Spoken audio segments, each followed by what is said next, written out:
Welcome to wife technology. আজকে যে বিষয় নিয়ে আলোচনা করব সেটা হলো ভেরিয়েবল। তো আমরা ভেরিয়েবল নিয়ে বিস্তারিত আলোচনা করার চেষ্টা করব। ভেরিয়েবল কি, ভেরিয়েবল কিভাবে তৈরি করা হয়, ভেরিয়েবল কি ইত্যাদি। চলো দেখে আসি ভেরিয়েবল কাকে বলে। What is variable? ভেরিয়েবল কি? A variable is a container that stores data. Variable একটা কন্টেনারের মতো যেখানে কি করা যায়, ডাটা সংরক্ষণ করে রাখা যায়। So it helps to use and modify that data in program ফাইলের মধ্যে কি করা যায়, ডাটা ইউজ করা যায় এবং পরবর্তীতে পরিবর্তন করা যায়। A variable is a like a level box where a value can be keep. Variable একটি লেভেল বক্সের মতো যাতে কি করা যায়, ডাটাকে সংরক্ষণ করে রাখা যায়। তো আমরা ভেরিয়েবল বলতে কি বুঝলাম? ভেরিয়েবল একটা কন্টেনারের মতো বা একটা বক্সের মতো যার ভিতরে আমরা ডাটাকে সংরক্ষণ করে রাখতে পারি, পরবর্তীতে এটা ব্যবহার করতে পারি, আবার পরিবর্তনও করতে পারি। তো চলুন আমরা বিস্তারিত ড্রয়িং এর মাধ্যমে দেখে আসি ভেরিয়েবল কি, কিভাবে আমরা ডাটা রাখি। তো এই জন্য আমরা সর্বপ্রথম ড্রয়িংটাকে ওপেন করলাম। তো ভেরিয়েবল বলতে আমরা কি বুঝি? ভেরিয়েবল এক ধরনের কন্টেনারের মতো, কন্টেনার বা বক্সের মতো। ধরেন এটা কন্টেনার বা বক্স, যেটাই মনে করেন আর কি। তো এর ভিতরে কি রাখি আমরা? এর ভিতরে কোনো কিছু রাখাকে কি বলে?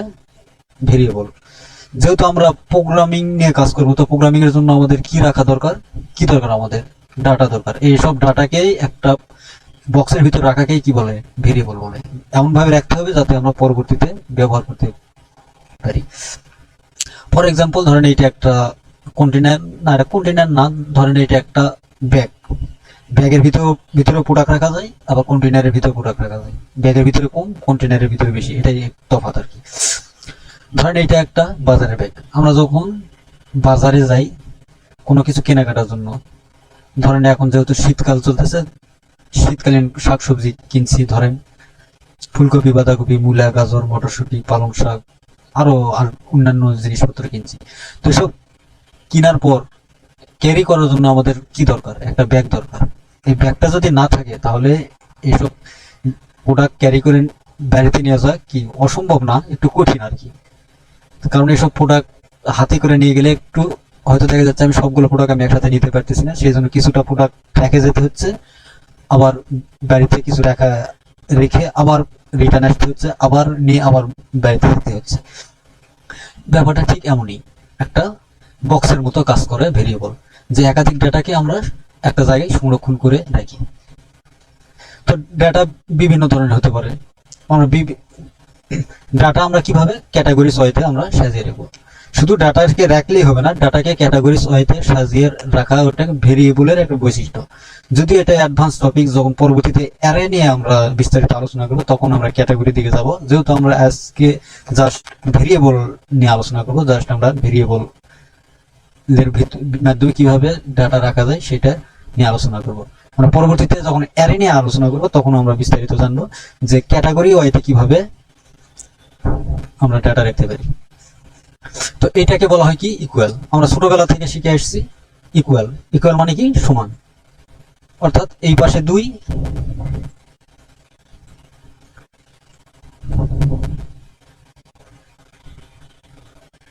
2, প্লাস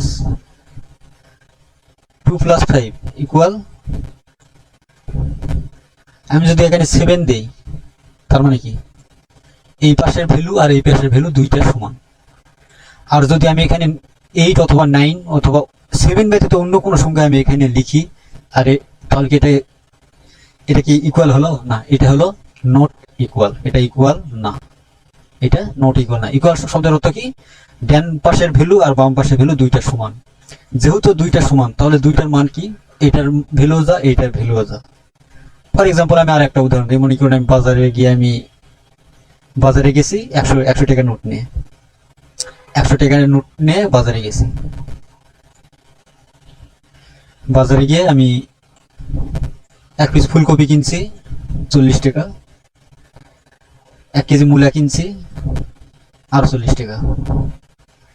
শীতকালীন, যেহেতু শীতকালে, এখন শীতকালীন শাকসবজি দিয়ে উদাহরণ দিচ্ছি। কাঁচামরিচ কিনছি 10 টাকা।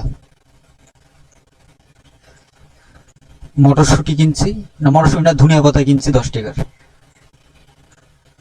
তাহলে এখানে কত হলো? 40, 40, 80, 90, 100। তাহলে এই পাশের মান আছে কত? 100। তাহলে আমার এই পাশে 100, এই পাশে 100। তাহলে বাজার শেষে কি আমার কাছে কোনো টাকা আছে? মোটেও না। কেন না? কারণ আমি 100 টাকা নিয়ে গেছি, আমি 100 টাকার বাজার করছি। তো এই পাশে আমার যেহেতু 100, আর এই পাশে আমার বাজার আছে কত? 100। কারণ এই পাশের ভ্যালু আর এই পাশে ভ্যালু দুইটার সমান। তো আমি যেহেতু আমি 40 টাকার ফুলকপি কিনছি, 40 টাকার, কারণ 100 টাকার এসব বাজার কিনছি কিনা, এখন এইসবের মূল্য কত? 100 টাকা। আমি এসব যদি আমি কিছুক্ষণ পর হয়তো আমি এসব কিনছি কিনা, আমি যদি দোকানদারের কাছ থেকে আমি 100 টাকা দিয়ে আমি প্রোডাক্ট কিনছি, হয়তো বা কোনো কারণে আমার এইসব প্রোডাক্ট আমার দরকার নেই, অলরেডি অন্য একজন, আমার পরিবারের অন্য একজন সদস্য অলরেডি বাজার করে নিয়ে গেছে এসব প্রোডাক্ট, আমি সব প্রোডাক্ট দরকার নেই। আমি যদি দোকানদারের কাছ থেকে এই 100 টাকা ফেরত নিতে চাই, তাহলে কি করতে হবে? আমি যেই সব প্রোডাক্ট কিনছি সেই সব প্রোডাক্ট আমি ফেরত দিতে হবে। অর্থাৎ অর্থাৎ যেই সব প্রোডাক্ট আমি কিনছি সেসব প্রোডাক্ট যদি আমি ফেরত দিই, তাহলে আমি 100 টাকা পাবো। কেন পাবো? কারণ এইটার দাম ফুলকপি 40, এইটা 40,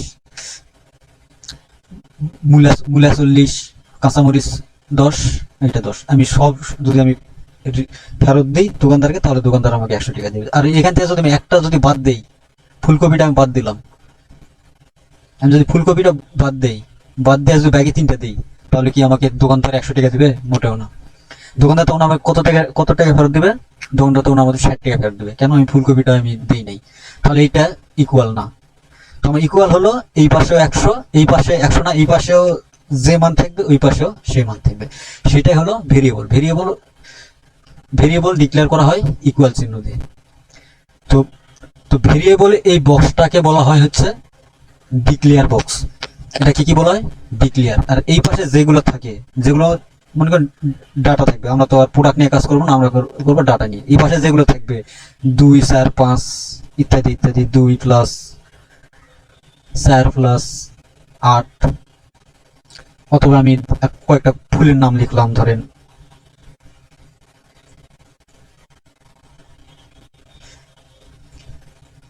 জবা, বেলি, এসব কি? এসব আমাদের ডেটা। এসব বাম পাশেরটাকে বলা হয়, এটাকে বলা হয় ডিক্লেয়ার। এটাকে কি বলা হয়?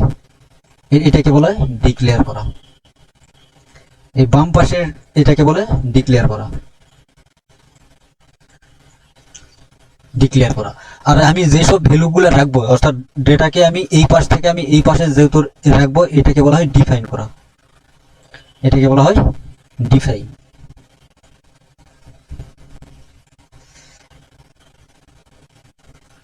এটাকে বলা হয় ডিফাইন। তো ডিক্লেয়ার আর ডিফাইন কোনটা নিশ্চয়ই বুঝতে পারছেন। অর্থাৎ ইকুয়ালের বাম পাশেকে বলা হয় ডিক্লেয়ার করা, আর ডান পাশের ভ্যালুকে, অর্থাৎ যে কোনো ভ্যালু হতে পারে 1, 2, 3, 4, অথবা কোনো কিছু নাম, যেমন ফুলের নাম জবা, বেলি, হাসনা, হেনা, কোনো চাপা, কেমিনি, অথবা শাকসবজি, যে কোনো, অর্থাৎ যে কোনো কিছুর নাম আমি ডাটা রাখবো এখানে। এগুলোকে বলা হয় ডেটা।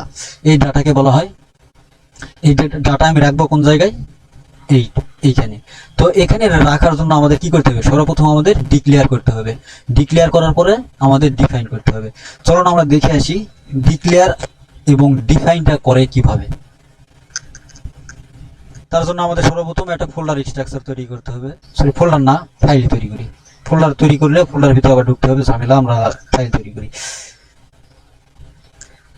ফাইলের নাম কি দেওয়া যায়? যেহেতু ভেরিয়েবল নিয়ে আলোচনা করতেছি, ভেরিয়েবল নামটা দেওয়া যায় ভেরিয়েবল নামে একটা ফাইল তৈরি করলাম। ভেরিয়েবল নামে ফাইল তৈরি করার পর ভেরিয়েবল নামে ফোল্ডার তৈরি করলাম। ভেরিয়েবল নামে ফোল্ডার তৈরি করার পর ভেরিয়েবলের ভিতরে আমরা একটা কি করতে হবে?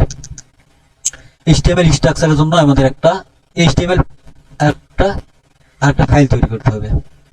এইচটিএমএল ফাইল তৈরি করতে হবে। এইচটিএমএল ফাইলের জন্য আমাদের লিখতে হবে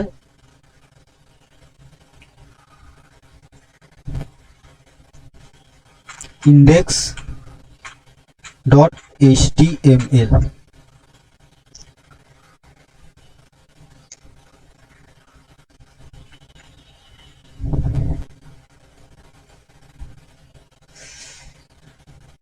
অলরেডি আমার বাই ডিফল্ট ভাবে কোন ব্রাউজারে নিয়ে নিছে। এরপর আমাদের কি করতে হবে, জেএস ফোল্ডার তৈরি করতে হবে। জেএস ফোল্ডারের জন্য সেম ভাবে আমাদের টেক্সট ডকুমেন্ট থেকে এখানে নাম দিতে হবে কাস্টম ডট জেএস। আমি এখানে কাস্টম দিচ্ছি, আপনারা অন্য কিছু দিতে পারেন, কিন্তু ডট জেএস এটা ম্যান্ডেটরি, অবশ্যই দিতে হবে। বিগত পাঠে আমরা বলছি, আমি যেহেতু এটা গুরুত্বপূর্ণ টপিকস আমি আবার বলতেছি, কাস্টম এটা হলো অপশনাল, এটা দিলেও কাস্টম দিতেও পারেন নাও দিতে পারেন, অন্য কিছুও দিতে পারেন, কিন্তু ডট জেএস এটা হলো ম্যান্ডেটরি। ডট জেএস অবশ্যই দিতে হবে। যদি ডট জেএস না দেয় তাহলে এই ফাইলটা ক্রিয়েট হবে, কিন্তু হবে বাট এটা ব্রাউজার ওপেন করা যাবে না, ব্রাউজার চিনবে না। ব্রাউজার চিনে শুধু যখন ডট এইচটিএমএল দিব তখন ব্রাউজার বুঝবে এটা এইচটিএমএল জন্য ফাইলটা ক্রিয়েট করা হয়েছে। আর যখন আমরা জেএস দেব তখন ব্রাউজার বুঝবে এখানে প্রোগ্রামিং জাভাস্ক্রিপ্ট কোড এখানে থাকবে।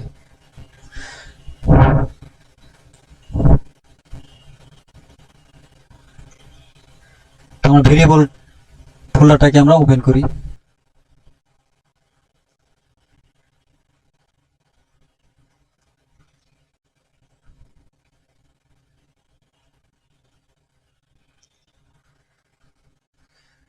ভিএস কোড ওপেন করার পর আমাদের সর্বপ্রথম কাজ হলো আমাদের HTML:5 এ ক্লিক করতে হবে।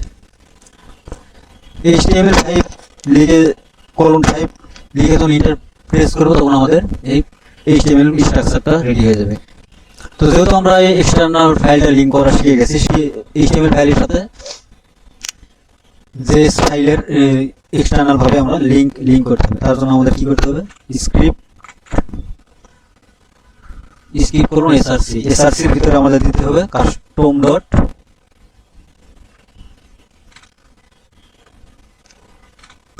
Dot JS. সরি, কাস্টম স্পেলিংটা একটু ভুল করেছি, আচ্ছা সমস্যা নাই, যদি এটা আবার ঠিক করতে যাই তাহলে একটু সময় সাপেক্ষ ব্যাপার, বুঝতে তো পেরেছি, সমস্যা নেই, আমার ফাইলটা ওপেন হইলেই হয়েছে। তো এই এইচটিএমএল স্ট্রাকচারটার রেডি আছে, লিংক হয়েছে কিনা সেটা টেস্ট করার জন্য আমাদের কি করতে হবে, অ্যালার্ট হ্যালো লিখে যখন আমি ব্রাউজারটাকে ওপেন করব, ব্রাউজারটাকে রিফ্রেশ করবো, তখন দেখতে পাবো হ্যালো চলে আসছে আমার ব্রাউজারে পপ আপ ফর্ম আকারে। তার মানে ফাইলটা আমার ঠিক আছে। এতদিন যাবত আমরা কি শিখে আসছি, অ্যালার্টের ভিতরে যদি অ্যালার্ট লিখে ডাবল কোটেশনের ভিতরে যদি কোনো কিছু লিখে সেভ করে ব্রাউজারে যায় তাহলে আমরা যেটা লিখবো সেটাই আমরা দেখতে পাবো। তো আজকে আমরা দেখবো ভেরিয়েবলের মাধ্যমে এই সেম কাজটা ভেরিয়েবলের মধ্যে রেখে কিভাবে এটা আউটপুট দেখা যায়। চলুন একটু দেখে আসি। তো ভেরিয়েবল তৈরি করার জন্য প্রথমে কি করতে হবে, ডিক্লেয়ার করতে হবে, তারপরে ইকুয়াল দিয়ে ডিফাইন করতে হবে। তো ডিক্লেয়ার করার জন্য আমরা তিনটা এলিমেন্ট ব্যবহার করতে পারি। একটা হলো var let const, var let const। ভার এটা হলো মোগল আমলের, অর্থাৎ সম্রাট আকবরে এসব ব্যবহার করতো, অর্থাৎ অনেক আগে ভার ব্যবহার করা হতো। অনেক আগের যেগুলো ওয়েবসাইট, কয়েক বছর আগের সেসব ওয়েবসাইটে দেখবেন যে ভার ব্যাপকভাবে ব্যবহার করেছে। যেহেতু মডার্ন জাভাস্ক্রিপ্ট চলে আসছে, তো এখন আর এই ভার নিয়ে কেউ কাজ করে না বললেই চলে। যেহেতু এটা করে না, এই ভার আমরা ব্যবহার করবো না, আমরা ব্যবহার করব লেট এবং কনস্ট নিয়ে। লেট, কনস্ট, ভার এসব কি হয় নেক্সট টপিকে আমরা তিনটা বিষয় নিয়ে আলোচনা করবো। তো আপাতত আমরা এই দুইটা না, আমরা একটাই লেট দিয়ে আমরা দেখবো যে কিভাবে ডিক্লেয়ার করা যায়।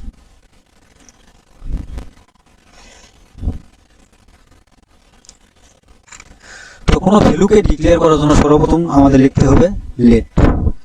লেটের পরে আমাদের কি করতে হবে, একটা ভেরিয়েবলের নাম দিতে হবে।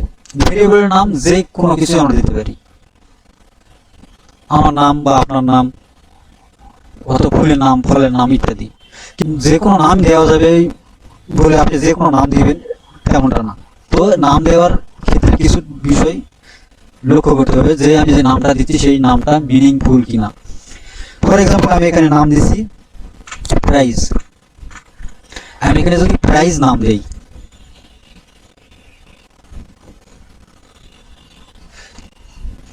একটু বড় করে দেখে, আমি এখানে দিছি লেট প্রাইজ, কিন্তু আমি এখানে প্রাইজ যেহেতু দিছি তাহলে এখানে আমার কি থাকার কথা,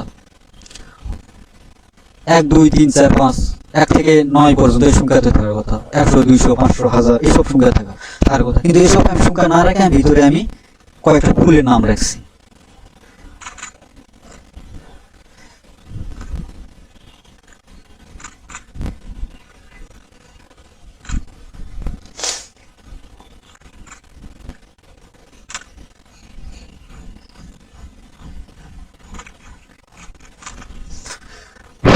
জবা, বেলি, আপেল, বেনানা ইত্যাদি ফুল ফলের নাম আমি রাখছি। তাহলে কি এইটার সাথে এটা কি মিনিংফুল হলো? আমি এখানে রাখছি প্রাইস, নাম রাখছি কি প্রাইস, কিন্তু আমি এখানে ভ্যালু রাখছি কি ফুলের নাম, ফলের নাম। তো যেহেতু এখানে প্রাইস রাখছি তাহলে সেহেতু এখানে কি হওয়ার দরকার ছিল, একটা সংখ্যা থাকা উচিত ছিল, যেমন price equal to 100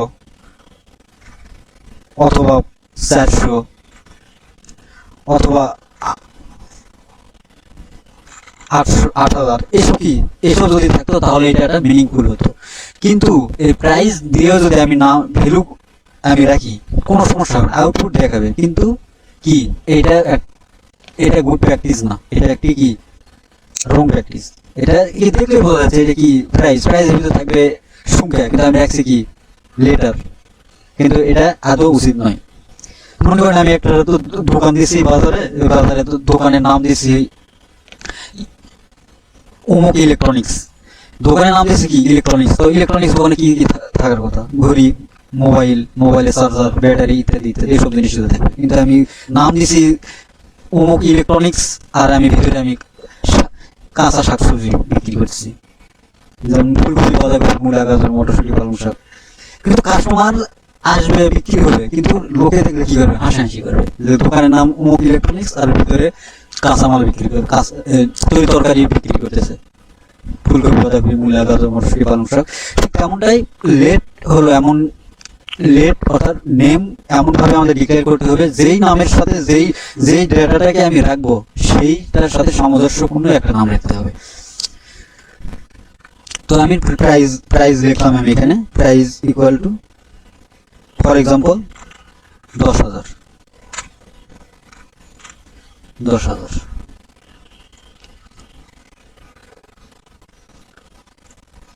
price equal 10,000। এখন যদি আউটপুট দেখতে চাই তাহলে আমাদের কি করতে হবে, অ্যালার্ট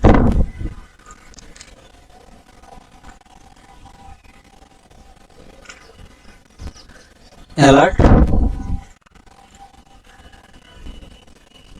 10,000। তাহলে আমি কি দেখতে পাবো, 10,000 দেখতেছি। তো এতদিন যাবত আমরা যা শিখছি এইভাবে আমরা আউটপুট দেখতে পারবো। আমি কি এর ভিতরে 10,000 রাখবো? মোটেও না। তো আমার যদি 10,000 এর ভিতরে রাখতে হয় তাহলে আমি প্রাইস নামে ভেরিয়েবল তৈরি করলাম কেন? আমি কিসের জন্য প্রাইস নামে ভেরিয়েবল তৈরি করলাম? তো এখন দেখবো ভেরিয়েবলের কাজ। এখন এই অ্যালার্টের ভিতরে যদি আমি প্রাইসকে রেখে দিই তাহলে আমার এখন দেখাবে 10,000। তো 10,000 আমার কেন দেখাচ্ছে? যখন আমি এখানে অ্যালার্টের ভিতরে প্রাইস রাখলাম তখন আমার 10,000 দেখালো। এই 10,000 কেন দেখালো? কারণ আমি ডিক্লেয়ার করছি প্রাইস নামে, এই প্রাইস নামের ভ্যালুর ভিতরে 10,000টা চলে গেছে। এই প্রাইসকে যখন আমি অ্যালার্টের ভিতরে রাখছি তখন আমার 10,000 দেখাচ্ছে। এটাই হলো ভেরিয়েবলের কাজ। ভেরিয়েবলের কাজ হলো ডান পাশের ভ্যালুকে বাম পাশে অর্থাৎ একটা বক্সের ভিতর সংরক্ষণ করে রাখে। এটা পরবর্তীতে আমি যখন ভ্যালুটা দেখতে চাই তখন এই ভ্যালুটাকে আমাদেরকে দেখিয়ে দেই।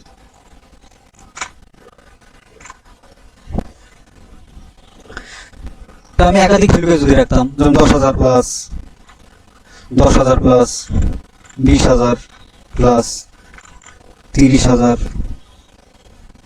40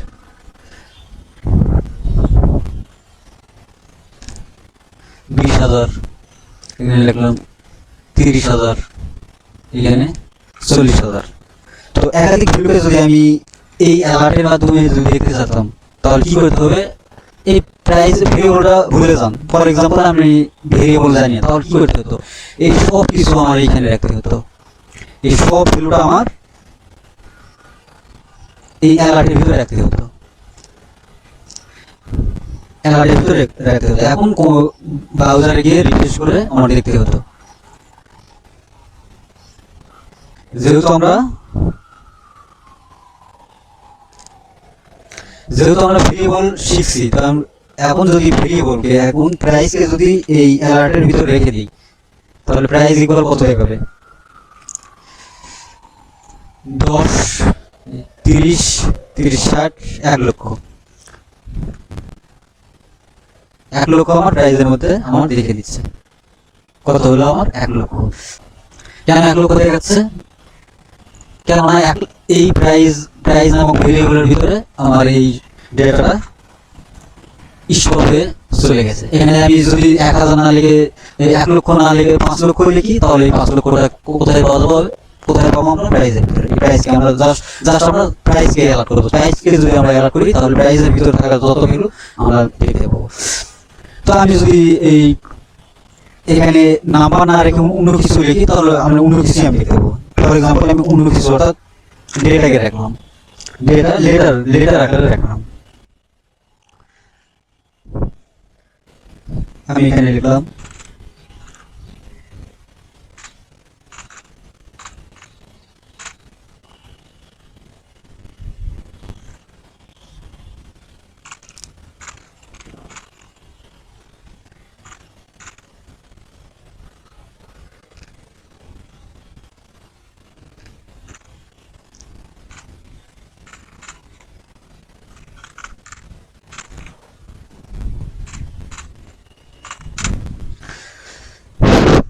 ডেইলি সভা নয়নতারা আপেল কমলা লেবু ইত্যাদি। অর্থাৎ আমি নাম্বারও রাখতে পারবো,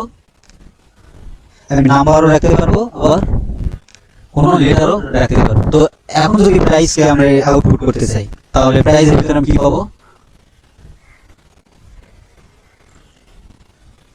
আমি প্রাইসগুলোর মধ্যে যেটা আমি রাখছি আমি সেটাই দেখতে পাচ্ছি। এটাই হচ্ছে ভেরিয়েবলের কাজ। এটা হচ্ছে ডিক্লেয়ার করা, এটা হলো ডিফাইন করা। আর এই ইকুয়ালের এই পাশ থেকে এই পাশে ভ্যালু যেটাকে যায় সেই মাধ্যমকে বলা হয় অ্যাসাইন করা। তো এখন আমরা যেহেতু আমরা ভেরিয়েবল শিখে গেছি সেহেতু আমরা কি প্রাইস এই ভেরিয়েবলের মানটা পাচ্ছি কিসের মাধ্যমে, এই প্রাইসের ভিতরে। তো এখন চলো দেখে আসি যে ভেরিয়েবল অর্থাৎ ভেরিয়েবল তৈরি করতে হলে সর্বপ্রথম আমাদের কি করতে হবে, লেট কনস্ট অথবা ভার্ব দিয়ে একটা নাম ভেরিয়েবলের নাম ডিক্লেয়ার করতে হবে। তো ভেরিয়েবল ডিক্লেয়ারে কিছু রুলস আছে, চলুন আমরা এইসব রুলসটা দেখে আসি। ভেরিয়েবল নাম দেওয়ার কিছু রুলস আছে। তো ভেরিয়েবল নেম আমরা কিভাবে দিব, চলুন আমরা এইসব ভেরিয়েবলের নেম দেওয়ার জন্য আমাদের কি কি রুলস মেনটেন করতে হবে সেসব বিষয়ে আমরা দেখে আসি। চলুন আমরা দেখে আসি।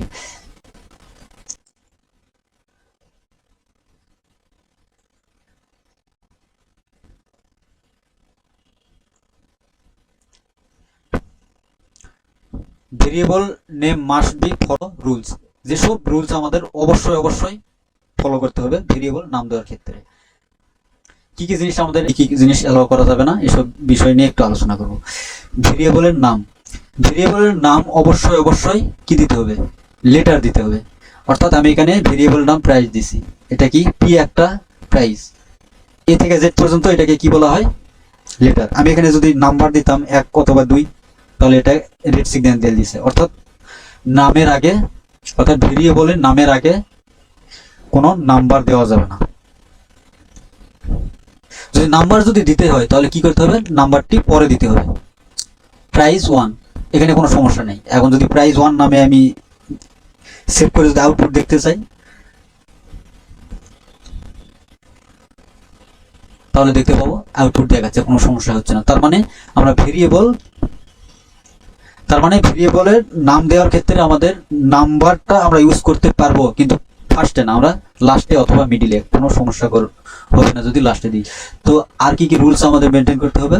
ভেরিয়েবলে অনেক রুলস এখানে আছে, আমরা সব নিয়ে না, জাস্ট ইম্পর্টেন্ট যেসব বিষয় সেসব বিষয় নিয়ে আলোচনা করবো। Start with letter underscore or $s, অথবা কি আমরা প্রথমে কি কি দিতে পারবো? নাম্বার দিতে পারবো না, আর দিতে পারবো কি কি? $সাইন আমরা ইউজ করতে পারবো, আমরা $সাইন ইউজ করতে পারবো, আমরা আন্ডারস্কোর ইউজ করতে পারবো। অর্থাৎ ভেরিয়েবলের নামের আগে আমরা আন্ডারস্কোর ব্যবহার করলে কোনো সমস্যা হবে না।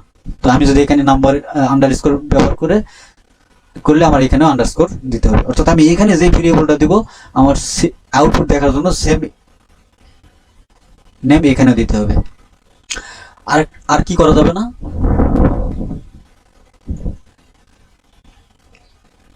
ভেরিয়েবল নাম আর কেস সেন্সিটিভ।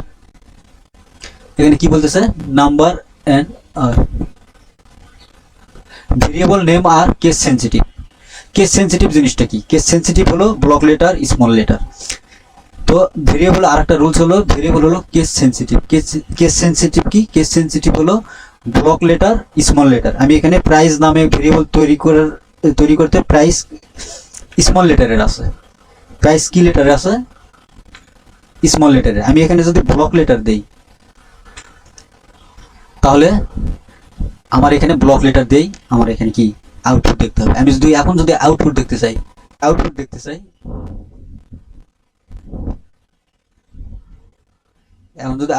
চাই তাহলে আমার ব্রাউজারে আমি যদি রিফ্রেশ করি কিছু দেখাবে না। কেন কিছু দেখাবে না?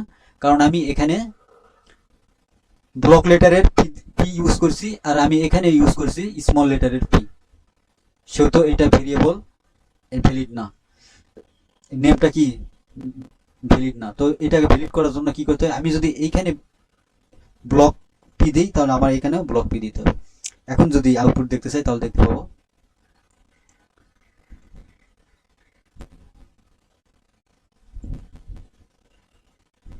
সরি, এখানে প্রাইস 1 আছে।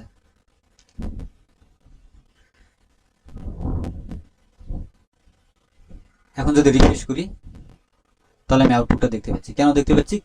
কেননা আমি এখানে পি ব্লক লেটার ইউজ করছি, আউটপুটে আমি দেখার জন্য আমি অ্যালার্টের ভিতরেও আমি ব্লক লেটার ইউজ করছি।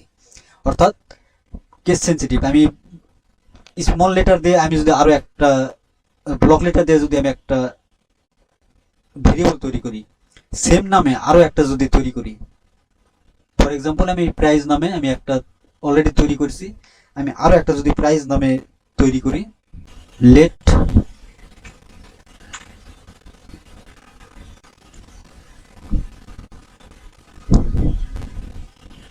আমি এখানে লেট নামে আরো একটা ভেরিয়েবল তৈরি করলাম প্রাইস নামে, কিন্তু এইটাকে দিলাম স্মল লেটার। তো এই প্রাইস আর এই প্রাইস হলো সম্পূর্ণ আলাদা, কারণ সম্পূর্ণ আলাদা ভেরিয়েবল হিসেবে গণ্য হবে ব্রাউজারের কাছে। সে এই প্রাইস যা বুঝবে এই প্রাইস সেটা অন্য, অর্থাৎ দুই রকমের ভেরিয়েবল তৈরি হয়ে গেছে। কারণ এখানে যখন এখানে ব্লক পি ইউজ করছি এইটা একটা ভেরিয়েবল, যখন স্মল পি ইউজ করছি এইটা আলাদা ভেরিয়েবল। কিন্তু আমি যখন এখানে পি ব্লক লেটার দিচ্ছি তাহলে এখানে আমার রেড সিগন্যাল দিয়ে দিছে। রেড সিগন্যাল কেন দিয়ে দিছে? কারণ একই নামে দুইটা ভেরিয়েবল তৈরি করা যায় না, এটা ভেরিয়েবলের আরো একটা রুলস। আমি আবার বলতেছি, ভালো করে শুনুন। একই নামে দুইটা ভেরিয়েবল তৈরি করা যাবে না। যেমন এইটা একটা পুরো একটা ফাইল, এই ফাইলের ভিতরে আমি জাস্ট একটা নামে একটা ভেরিয়েবল তৈরি করতে পারবো, এটা হচ্ছে ইউনিক। যেমন এনআইডি কার্ডের নাম্বারের মতো, যেমন প্রত্যেকের এনআইডি কার্ডের নাম্বার ইউনিক, আলাদা। একজনের আইডি কার্ডের সাথে আরেকজনের আইডি নাম্বারটা মিলে না, একজনের মোবাইল নাম্বারের সাথে আরেকজনের মোবাইল নাম্বার যদি মিলে না, যদি মিলতো তাহলে কি হতো? দুইজনের কাছে কল চলে যেত। ঠিক তেমনটাই ভেরিয়েবল এক নামে একটাই তৈরি করা যাবে, একটা ফাইলের ভিতরে ভেরিয়েবল একটা নামে একটাই তৈরি করা যাবে, দুইটা তৈরি করা যাবে না। তাহলে আমি এখানে প্রাইস নামে আরো একটা তৈরি করছি, তাহলে রেড সিগন্যাল দিল না কেন? এটাই বলছে এই রুলসের ভিতরে যে ভেরিয়েবল ভেরিয়েবল নেম আর কেস সেন্সিটিভ, অর্থাৎ ছোট হাতের লেখা ভেরিয়েবল আলাদা, বড় হাতের লেখা ভেরিয়েবল আলাদা। অর্থাৎ আমি প্রাইজের পিটাই ব্লক লেটারে লিখছি, এখানে স্মল লেটারে লিখছি, সেজন্য আমরা ভুল দেখিনি। অর্থাৎ এটাতে আমি ডাটা রাখতে পারবো, এটাতেও আমি ডাটা রাখতে পারবো। আমি যদি এখানে ব্লক কি দিই তাহলে আমার রেড সিগন্যাল দিয়ে দিছে, বলতেছে যে তুমি অলরেডি প্রাইজ নামে ভেরিয়েবল তৈরি করছো, তুমি আবার প্রাইজ নামে ভেরিয়েবল তৈরি করতে গেছো কেন। অর্থাৎ যদি আমরা দেখতেছি ছোট হাতের, যদি আমরা দেখতেছি স্মল এবং ব্লক, কিন্তু ব্রাউজার সেটা আমাদের কাছে সামান্য একটু পার্থক্য, কিন্তু ব্রাউজারের কাছে এটা রাতার দিন তফাৎ। অর্থাৎ এটা দুইটাকে অন্যভাবে দেখে। আশা করি কেস সেন্সিটিভ কি বুঝতে পারছেন। তো ভেরিয়েবলের আরো একটা নেম দেওয়ার আরো একটা রুলস হলো, যেমন প্রাইজের পরে আমরা কি দিতে পারবো না। আমি আরো একটা, যেমন ফর এক্সাম্পল ভেরিয়েবলের আরো একটা রুলস হলো, প্রাইজ কোনো ভেরিয়েবলের পরে স্পেস ইউজ করা যাবে না।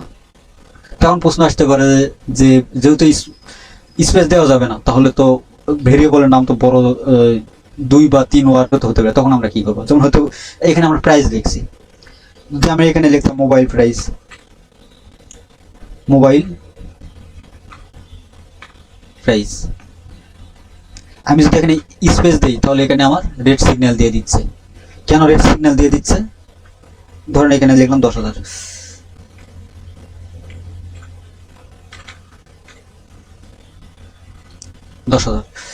মোবাইল প্রাইস দিলাম কত? 10,000। যখন আমি এখানে স্পেস দিচ্ছি তখন এখানে কি রেড সিগন্যাল দেখাচ্ছে। রেড সিগন্যালটা কেন দেখাচ্ছে? কারণ আমি ভেরিয়েবল নামের মধ্যে আমরা স্পেস ব্যবহার করছি, যেটা আদৌ ইনভ্যালিড, এটা ব্যবহার করা যাবে না। তো আমি যদি এটাকে স্পেস ছাড়া ইউজ করি তাহলে আমরা দেখতে কিরকমটা যেন আনইজি ফিল করতেছি। মোবাইলের পরে প্রাইস এরকম করে মানে একটু মানে উচ্চারণ করতে কি হচ্ছে, একটু সমস্যার সম্মুখীন হতে হচ্ছে। তো এই সমস্যার সমাধানের জন্য আমাদের কি করতে হবে? তো আমাদের এই রুলসের মধ্যেই বলে দিছে এই সমস্যার সমাধানের জন্য।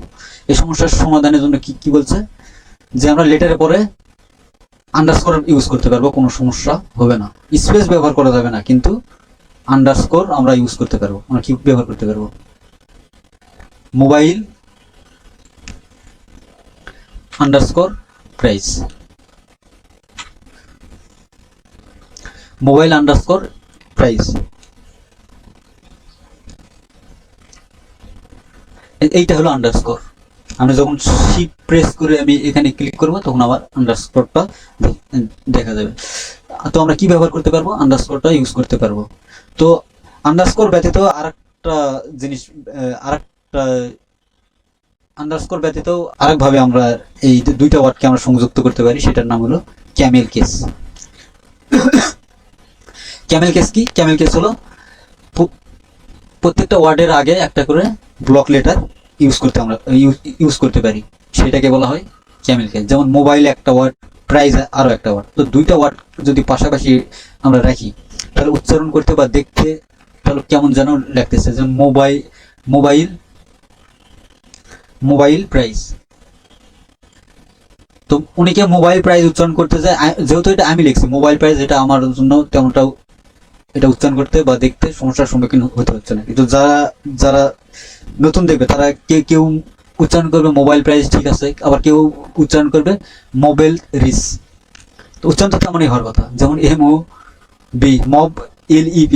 মবলিপ প্রাইস, কেউ উচ্চারণ করবে মবলিপ রিস, একজন একভাবে উচ্চারণ করবে। তো এই সমস্যার সম্মুখীনের জন্য আরো একটা পদ্ধতি অবলম্বন করতে পারি, সেটা হলো প্রত্যেকটা ওয়ার্ডের শুরু হবে স্মল লেটার দিয়ে, আবার পরবর্তী ওয়ার্ড শুরু হবে ব্লক লেটার দিয়ে। তো আমরা যখন এইটাকে দেখবো তখন আমাদের উচ্চারণ করতে আমাদের সমস্যার সম্মুখীন হতে হবে না। প্রথমটা মোবাইল, সরি এতক্ষণ তাহলে মোবাইল স্পেলিংটা ভুল ছিল। প্রথমটা মোবাইল, তারপরেরটা যেহেতু ব্লক লেটার দিয়ে শুরু করছি তখন আমরা বুঝতে পারবো যে এখানে আমাদেরকে কি করতে হবে, এখানে ফুল স্টপ যেহেতু দেওয়া যাবে না, তো এই ব্লক লেটারটা মিন করে ফুল স্টপ। মোবাইল প্রাইস, তখন মপে রাইস বা যেটাই বলেন সেটাই উচ্চারণটা হবে না। তো এই পদ্ধতিকে বলা হয় ক্যামেল কেসিং। মজার বিষয় হলো এই ক্যামেল কেসিংটা জাভাস্ক্রিপ্টের সবচেয়ে বেশি ব্যবহৃত হয়। অর্থাৎ প্রত্যেকটা ওয়ার্ড, এরপরে যদি আরো একটা ওয়ার্ড থাকতো তো সেইটাও কিভাবে ইউজ করতাম, সেটাও শুরুটা কি হতো ব্লক লেটার দিয়ে, আবার শুধু প্রথম অক্ষরটা কি হতো ব্লক লেটার দিয়ে শুরু হতো। আশা করি বুঝতে পারছেন যে ভেরিয়েবল কি।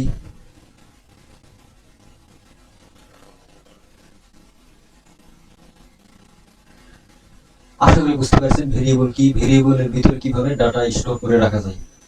চলুন আর একবার আমরা এক নজরে দেখে আসি ভেরিয়েবল, অর্থাৎ এই মূল টপিকসটাকে আবার সারাংশ আকারে আমরা দেখে আসি কিভাবে এই ভেরিয়েবলের মধ্যে ডাটা স্টোর করে রাখা যায়। ভেরিয়েবল তৈরি করার জন্য আমাদের কি কি করতে হবে, কি কি করা যাবে না। তো ভেরিয়েবল আমরা কি জানে আসছি ইতিপূর্বে, আমরা কি জেনে আসছি, ভেরিয়েবল হচ্ছে একটা স্টোরেজ অর্থাৎ কন্টেনার বা বক্সের মতো, যার ভিতরে আমরা ডাটা রাখতে পারি। তো ডাটা রাখার জন্য কি করতে হবে, ডিক্লেয়ার করতে হবে। ডিক্লেয়ারের জন্য আমরা এখানে লেট ব্যবহার করছি। লেট ছাড়াও আরো দুইটা এলিমেন্ট ব্যবহার করা যায়, যেমন ভার, কনস্ট। এটা আমরা পরবর্তী টপিক আলোচনা করব। তো ভেরিয়েবল তৈরি করার জন্য সর্বপ্রথম কি করতে হবে, ভেরিয়েবলের একটা নাম দিতে হবে। যে কোনো নাম দিতে পারি, কিন্তু যে কোনো নাম আমরা দিব না, আমরা মিনিংফুল একটা নাম দেবো। এখানে আমরা প্রাইস নাম দিছি, তো আমি এইখানে ফুলের নাম অথবা আমার নাম, আপনার নাম, যে কোনো নাম দেওয়া যাবে না। যদি প্রাইজের নাম দেই তাহলে সেখানে মধ্যে কি রাখতে হবে, নাম্বার রাখতে হবে। প্রাইস ব্যতীত অন্য কিছু নাম রাখলে আউটপুট দেখাবে, কিন্তু সেটা আদৌ ভ্যালিড না। তো ডিক্লেয়ার, এটা হচ্ছে ডিক্লেয়ার করার, এইভাবে ডিক্লেয়ার করতে হবে। তারপরে ইকুয়াল দিতে হবে, ইকুয়ালের ডান পাশে ডেটাকে রাখতে হবে। তো ভেরিয়েবল নামের ক্ষেত্রে কি কি রুলস ফলো করতে হবে, এক নম্বরে ভেরিয়েবল নামের আগে, নামের শুরুতে, অর্থাৎ নামের শুরুতে নাম্বার ইউজ করা যাবে না। যদি নাম্বার ইউজ করি তাহলে আমাকে এখানে রেড সিগন্যাল দিয়ে দিবে। যদি একের অধিক ওয়ার্ড দিয়ে একটা যদি ভেরিয়েবল তৈরি করতে হয়, সেই ক্ষেত্রে কি করা যাবে না, আমার এখানে স্পেস ব্যবহার করা যাবে না। স্পেস ব্যবহার করলে আমার রেড সিগন্যাল দেখে দিবে। সেই ক্ষেত্রে আমরা কি করতে পারি, আমরা এখানে আন্ডারস্কোর ব্যবহার করতে পারি। আন্ডারস্কোর অথবা আমি ক্যামেল কেস ইউজ করতে পারি। এখানে ক্যামেল কেস অথবা ক্যামেল কেস ছাড়াও আপনি ইউজ করতে পারবেন, কিন্তু ক্যামেল কেস আমরা ব্যবহার করব কেন, যাতে ওয়ার্ডটাকে আমরা ভালোভাবে বুঝতে পারি। তারপর কি, ভেরিয়েবল একটা ফাইলের মধ্যে জাস্ট একটাই ব্যবহার করা যাবে, দ্বিতীয় সেম নামের ভেরিয়েবল দ্বিতীয়বার আর ব্যবহার করা যাবে না। যেমন এখানে প্রাইস ব্যবহার করছি, আমি প্রাইস নামে আর ভেরিয়েবল তৈরি করতে পারবো না। আর প্রাইস নামে আমি ভেরিয়েবল তৈরি করতে পারবো না, আমার এখানে রেড সিগন্যাল দিয়ে দিচ্ছে। অর্থাৎ আমার যদি আউটপুট দেখতে চাই, দুইটাই আমার আউটপুট কিছুই দেখাবে না, এমটি অর্থাৎ ফাঁকা দেখাবে। কেন দেখাবে, কারণ আমি একই ভেরিয়েবল দুইবার ব্যবহার করছি। সেক্ষেত্রে কি করতে হবে, যেহেতু একটা ভেরিয়েবল একই একই নামে দুইটা ভেরিয়েবল তৈরি করা যাবে না, সেক্ষেত্রে তো আমরা আমাদের নাম্বার ব্যবহার করার প্রয়োজন পড়তেই পারে। যেমন এখানে প্রাইস দিছি, এখানে প্রাইস নামে যখন আমি ভেরিয়েবল তৈরি করতে চাচ্ছি, তখন আমাদের এখানে কি দেখাচ্ছে, রেড সিগন্যাল দেখাচ্ছে। কেন দেখাচ্ছে, কারণ প্রাইস নামে অলরেডি একটা ভেরিয়েবল তৈরি করছি। সেক্ষেত্রে আমরা এখানে নাম্বার ইউজ করতে পারি, প্রাইস 2। আমার প্রাইস 2 নামে ভেরিয়েবল তৈরি করার প্রয়োজন পড়তেই পারে, কিন্তু আমি নাম্বারটা ইউজ করছি কোন জায়গায়, ভেরিয়েবলের নামের পরে। কিন্তু আমি যদি আগে ব্যবহার করতাম তাহলে আমার কি দিত, রেড সিগন্যাল দিয়ে দিত। এই হলো ভেরিয়েবলের গুরুত্বপূর্ণ রুলস। এসব বিষয় আমাদেরকে খেয়াল রাখতে হবে ভেরিয়েবল তৈরি করতে বা ভেরিয়েবলের ভিতর ডাটা স্টোর করে রাখতে।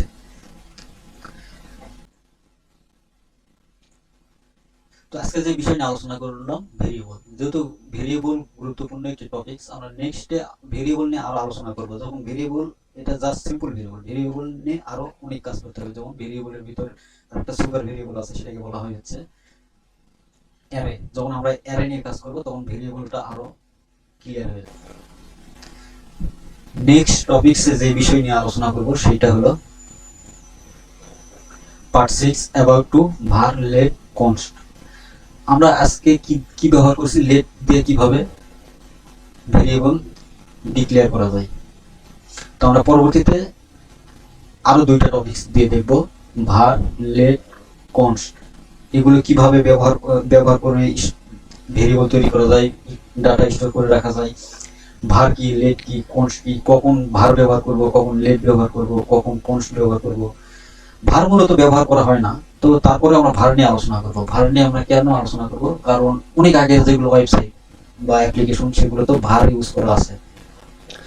হয়তো আপনি একজন ডেভেলপার হলেন, কিন্তু সেক্ষেত্রে আপনার অ্যাপ্লিকেশন তৈরি করা বা ওয়েব ডিজাইন ডেভেলপমেন্ট করাই তো আপনার মেন উদ্দেশ্য না। মেন উদ্দেশ্য হলো আপনার কি করতে হবে, ওয়েবসাইট বা অ্যাপ্লিকেশনকে কি করতে হবে, রিপেয়ারিং করতে হবে। হয়তো আপনার কাছে এমন একটা ওয়েবসাইট বা অ্যাপ্লিকেশন রিপেয়ারিং এর জন্য দিচ্ছে, সেখানে ভার লেটও নাই, কনস্টও নাই, সেখানে সব ভার ইউজ করা আছে। সেক্ষেত্রে আপনি কি করবেন? সেক্ষেত্রে আপনি যদি ভার সম্বন্ধে জ্ঞান না থাকে, সেক্ষেত্রে আপনি আপনার সমস্যার সম্মুখীন হতে হবে। সেক্ষেত্রে আমরা ভার যদিও এখন ব্যবহার করা হয় না, তারপর আমরা ভার নিয়ে আলোচনা করব। ধন্যবাদ সবাইকে।